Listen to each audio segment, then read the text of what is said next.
pemirsa Berita Satu, apa kabar? She Magazine Sharing and Empowering akan menghadirkan isu yang penting bagi perempuan bareng saya Vina Muptadi yang ada di rumah nih di negara bagian Maryland. Dan saya Ian Umar dari apartemen saya di Washington DC. Wah, sudah ketemu lagi kita dengan She Magazine nih. Pemirsa, apa kabar? Wah, bulan Mei ini kalau di Amerika ya adalah bulan yang paling dirayakan oleh anak-anak. Terutama karena mereka merayakan Hari Ibu di bulan Mei. Happy Mother's Day. Kalau Vina gimana? Dirayakan nggak dengan anak-anaknya? Iya dong, aku tuh termasuk beruntung Ian dan pemirsa. Kenapa? Karena saya punya 2 kali Mother's Day. Yang pertama adalah di bulan Mei, karena itu adalah Mother's Day-nya Amerika, ya kan? Terus nanti bulan Desember dirayain lagi 22 Desember, karena kan saya orang Indonesia. Jadi dapat 2 hadiah dari anak-anak. So special. Seru banget ya. Waduh, selamat Hari Ibu juga buat kamu ya di bulan Mei ini. Oke pemirsa, She Magazine tentunya tidak ketinggalan dengan News Flash. Meghan, Duchess of Sussex, akan mengeluarkan buku anak berjudul The Bench pada bulan Juni. Buku itu menceritakan tentang hubungan antara ayah dan anak berdasarkan pengalaman suaminya, Pangeran Harry, dengan putranya Archie. Seorang perempuan Iran mendobrak stereotipe dengan menjadi seorang ahli detailing dan poles mobil. Maryam Rohani, 34 tahun, membuktikan bahwa dia juga bisa melakukan pekerjaan yang selama ini didominasi laki-laki. Sementara di Uni Emirat Arab, Huda Al-Matrushi menjadi satu dari sedikit perempuan yang menjadi mekanik. Pemilik dan manajer sebuah bengkel ini mengaku bangga memperbaiki mobil, pekerjaan yang tak biasa bagi perempuan di kawasan itu. Wah, tadi ada Meghan ya yang tentunya juga merayakan Hari Ibu bulan Mei ini. Nah, bicara soal Hari Ibu di Amerika, pemirsa, kalau ada satu produk yang laris banget itu adalah bunga, ya kan? Kalau misalnya saya ke supermarket di mana aja itu pasti banyak sekali bunga-bunga yang udah dikemas jadi buke disertai dengan ucapan Happy Mother's Day. Nah, bisnis bunga ini memang cemerlang kalau di Amerika karena di mana-mana ada. Walaupun di masa pandemi ini UMKM kan banyak yang gulung tikar. Ternyata bisnis bunga, salah satunya milik diaspora Indonesia di Woodstock di Georgia, justru meningkat 2 kali lipat.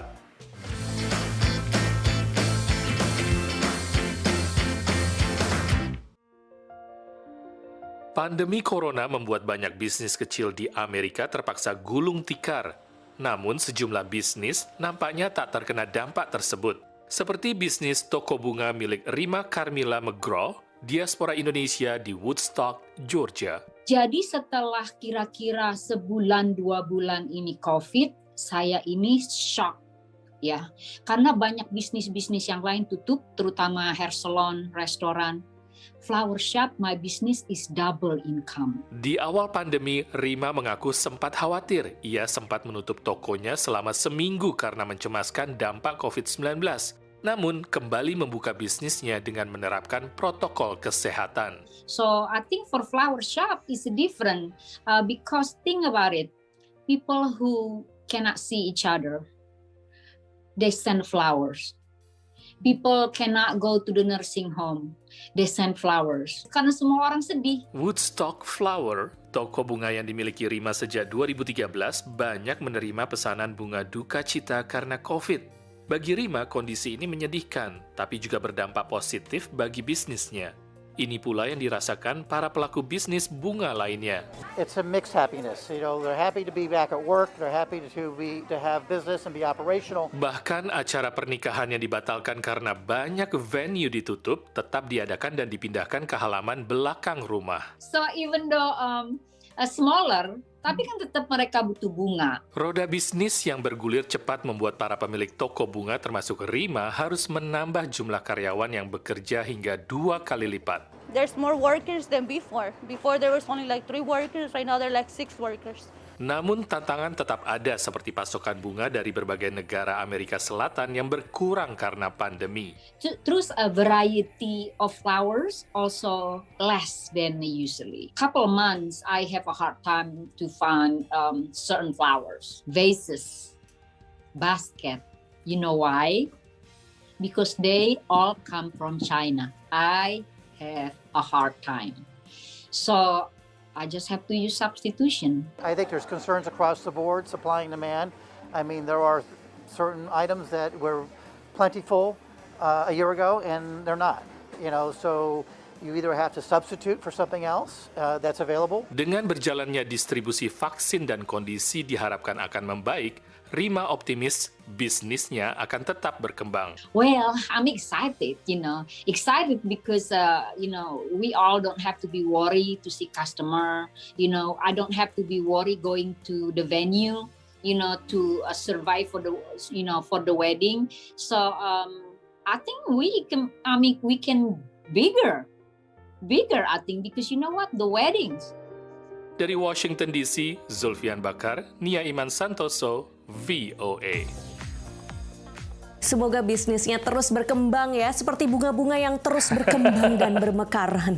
Tapi beneran ini pengalaman pribadi, Vin. Karena selama pandemi ini, karena misalnya ulang tahun saya nggak bisa datang, kirim bunga. Kalau ada yang sakit, saya kirim bunga. Kalau ada orang yang wisuda, saya kirim bunga. Karena mereka semua ya nggak bisa ditemui di masa pandemi ini. Jadi emang nggak heran, bunga itu salah satu alat di masa pandemi ini untuk menyampaikan rasa sukacita, duka cita, dan lain-lain. Jadi nggak heran ya, mungkin jadi bisnisnya jadi berkembang di saat ini. Dan pemirsa, She Magazine masih banyak cerita lainnya. Kita akan kembali setelah yang satu ini.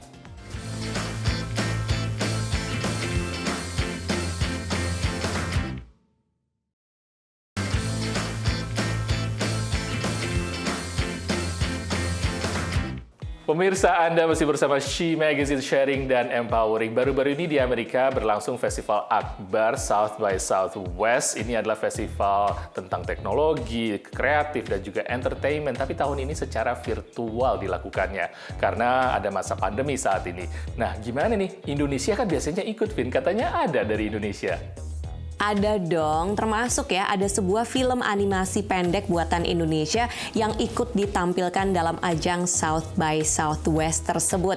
Film ini berjudul Rendang of Death. Ini kayaknya cerita tentang rebutan rendang. Ya iyalah, kalau ada rendang siapa juga yang nggak mau, ya kan? Kita lihat informasinya.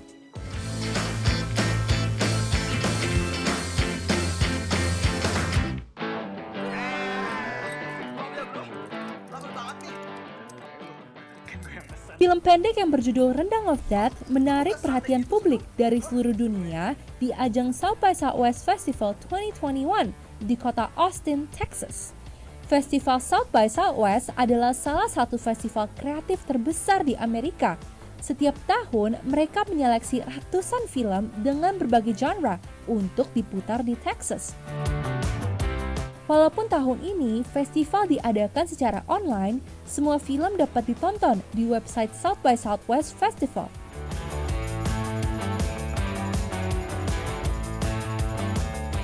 Kesulitannya sendiri dari pengerjaan karakternya yang banyak dan beragam, karena harus bisa menyesuaikan animasi untuk setiap karakternya.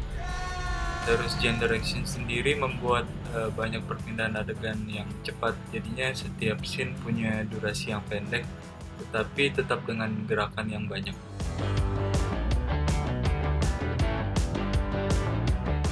Film yang berdurasi selama 6 menit ini bercerita mengenai pertarungan yang terjadi saat satu restoran kehabisan makanan rendang.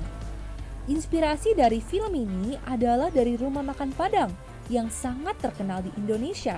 Produser Mika membawa timnya untuk mengamati suasana restoran dan pengunjung yang datang. Proses pembuatan film Rendang of Death berlangsung selama 2,5 bulan, dari awal pembuatan karakter sampai akhir editing film. We didn't really have any goals for South by Southwest. We were just shocked that Rendang of Death was chosen, honestly. But I think if we did have a goal, it was pretty much the same goal we have every time we present something we've made, which is to make people laugh and have a good time, and hopefully to represent well the Indonesian film industry. Sebanyak 371 penonton terdaftar di website South by Southwest untuk menonton film Rendang of Death yang diproduksi oleh studio animasi di Jakarta bernama Percolate Galactic. Para penonton memberi respons positif dan sangat menyukai film ini. I thought the short film was brilliant. It was incredibly fun. Like, you could feel the passion of all the creators working on it. In every single frame, it was just pure animated pleasure. You could just tell. And I thought that was just incredibly fun to see. I am really proud of my team and the studio for making it this far, even if only digitally. And I hope this can be a window of opportunity for other Indonesian filmmakers to have their own films being screened at South by Southwest Festival. Film Rendang of Death juga dapat ditonton di channel YouTube Percolate Galactic. Naratama, Audrey Utoyo, VOA, New York. Di festival tersebut juga ditampilkan banyak sekali gadget-gadget dan teknologi masa kini. Nah, bicara soal STEM pemirsa, semakin banyak ya perempuan yang menekuni karir ini dan juga bahkan semakin banyak juga perempuan yang menduduki jabatan penting dalam pabrik-pabrik atau perusahaan STEM. Dan inovasinya juga keren-keren. Nah, salah satunya ini adalah robot yang dijatuhkan dari drone. Nah, ini keren banget. Dia dijatuhkan untuk membantu petugas pertolongan pertama memetakan kondisi di lapangan sebelum mereka datang langsung.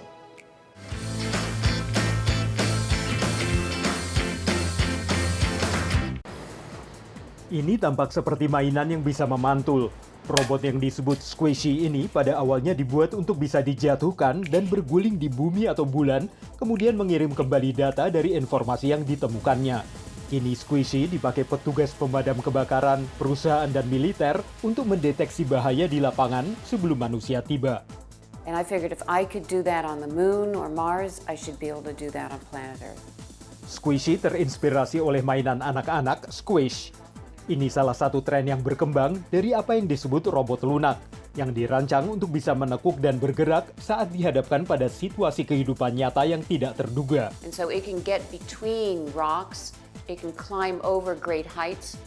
Robot lunak ini dapat melakukan pekerjaan yang berbahaya bagi manusia, menurut Andra Kay, Direktur Pelaksana Silicon Valley Robotics. One of the things that I do like about these companies is that they get very close to the problem space. They understand it. It is a people-centered solution. Dijatuhkan dari ketinggian sekitar 300 meter, Squishy melindungi dirinya sendiri saat jatuh ke tanah, sehingga tidak merusak titik pusatnya yang berisi kamera dan sensor yang mendeteksi gas, bahan kimia, dan bahaya kebakaran. Kemudian memberitahu regu pertolongan pertama tentang potensi bahaya. Squishy bergerak dengan pengendali jarak jauh untuk mengetahui situasi di sekitarnya. We would do what's a heat map. So you see where there's a higher concentration of that chemical gas. And that would tell you where the source is or the direction it's coming from. Squishy adalah robot lunak yang dijatuhkan di situasi yang sulit dan berbahaya.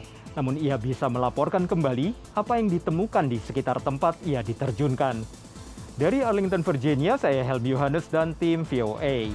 Squishy Robotik ini terpilih sebagai 10 finalis Startup Innovation Challenge 2021 yang dilakukan oleh University of California. Lucu ya namanya Squishy. Kalau di rumahku dengan 2 anak kecil, Squishy tuh kayak gini pemirsa ya kan. pasti ibu-ibu yang punya anak kecil juga tahu kalau Squishy tuh ini yang benar. Oke pemirsa, jangan kemana-mana. Kita masih akan sharing and empowering. Tetap di sini ya.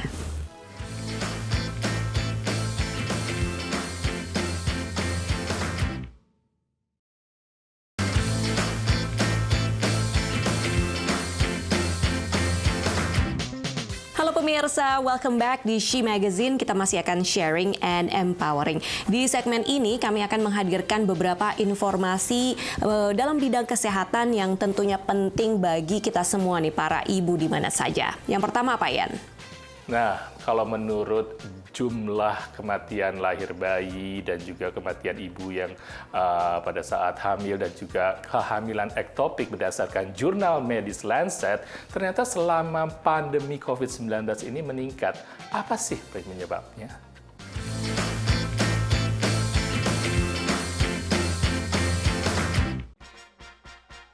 Bayi Malek dilahirkan oleh seorang ibu yang teruji positif COVID-19 di masa pandemi. Selama kehamilannya, Ibu Malek, Hind Sergin, diminta untuk mengurangi kunjungan ke dokter atau rumah sakit. It's just a huge, world that's really unknown, and it really pushed me over the edge, and I was so stressed out throughout the whole end of my pregnancy because of that. What if? Setelah beberapa pemeriksaan, bayinya dipastikan berkembang secara normal. Namun itu pun tak membuatnya lega. You're kind of, playing a lottery with this information. I didn't get tested again for antigens, but I did carry out the fear with me and this worry and constant, second guessing everything I did. Sejumlah dokter mempelajari dampak virus corona terhadap perempuan dan kehamilan mereka. We included more than 6 million pregnant women from 40 studies from 17 countries. And we compared the pregnancy outcomes during the COVID-19 pandemic with the period before the pandemic. Menurut Khalil, walaupun tidak langsung terdampak COVID-19, namun masalah kesehatan yang dialami para ibu hamil ini adalah turunan dari pandemi yang mengharuskan PSBB sehingga membuat Bumil kesulitan melakukan pemeriksaan kehamilannya. Studi yang dipaparkan di jurnal medis Lancet ini mengungkapkan adanya peningkatan sekitar 30% pada jumlah bayi yang mati saat lahir. Jumlah kehamilan di luar rahim atau kehamilan ektopik juga meningkat 6 kali lipat pada tahun 2020 dibandingkan tahun-tahun sebelumnya. Ibu hamil selama pandemi juga lebih banyak mengalami stres dan kegelisahan. Peneliti lain melihat pentingnya untuk kritis terhadap data yang diperoleh. If you look at stillbirths, the figures are a bit more. But because of the rarity of the condition of stillbirths, the proportion itself is still quite low. We are talking about number of stillbirths around 1,000 in high-income settings and another 1,000 in a low-income setting. And again, this is something that will need to be reviewed constantly. Dari hasil paparan studi di The American Journal of Obstetrics and Gynecology, setidaknya ada 2 vaksin COVID-19, yakni Pfizer dan Moderna, yang dinyatakan aman bagi ibu hamil dan kemungkinan melindungi bayi. Dari Washington DC, Virginia Gunawan, VOA. Oke pemirsa, masih seputar ibu dan bayi. Yang kita ketahui udah pasti bahwa ASI itu sangat baik, adalah nutrisi yang terbaik buat bayi baru lahir karena membangun kekebalan tubuh bagi si bayi itu dan juga melawan infeksi virus. Nah, karena itu studi baru nih mengenai ibu dan juga bayi dan ASI ini membuat banyak sekali ibu-ibu di Amerika Serikat untuk mencari ASI bagi bayi mereka supaya bisa meningkatkan ketahanan tubuh dalam menangkal virus corona. Kita lihat informasinya.